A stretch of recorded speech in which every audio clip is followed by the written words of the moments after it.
बच्चों, जब हम किसी कैपेसिटर को डीसी सोर्स से कनेक्ट करते हैं तो ये कैपेसिटर चार्ज होना शुरू हो जाता है। चार्जेस फ्लो करते हैं, यानी करंट फ्लो करेगा। इस पार्ट में करंट इस डायरेक्शन में फ्लो करेगा और इस पार्ट में इस डायरेक्शन में। और ये करंट तब तक फ्लो करेगा जब तक कि कैपेसिटर पूरी तरह से चार्ज नहीं हो जाता। जब ये कैपेसिटर फुली चार्ज हो जाएगा तो ये करंट स्टॉप कर देगा फ्लो करना। क्यों? क्योंकि ये प्लेट पॉजिटिवली चार्ज हो गई, ये नेगेटिवली चार्ज। ये पॉजिटिव चार्ज इस तरफ से आने वाले पॉजिटिव चार्ज को रोकेगा।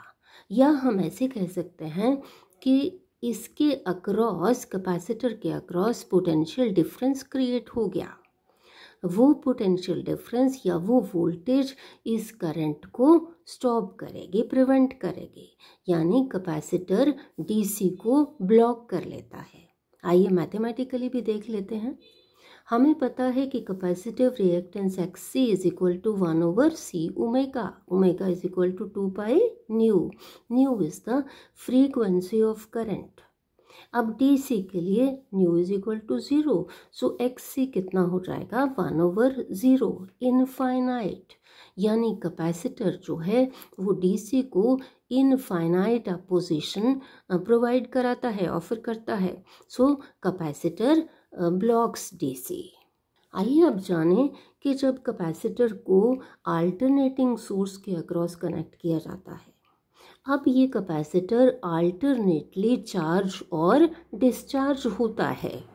ये कैपेसिटर करंट को लिमिट तो करता है, अपोजिशन तो ऑफर करता है, but doesn't completely prevent the flow of charge.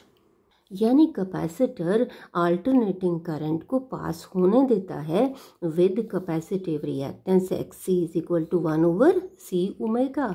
यहाँ frequency of AC source. Capacitive reactance is inversely proportional to C and is inversely proportional to angular frequency और frequency। अब जब फ्रीक्वेंसी इंक्रीज होगी तब capacitive reactance decrease होगा, और जब capacitance increase होगा तब भी XC डिक्रीज होगा।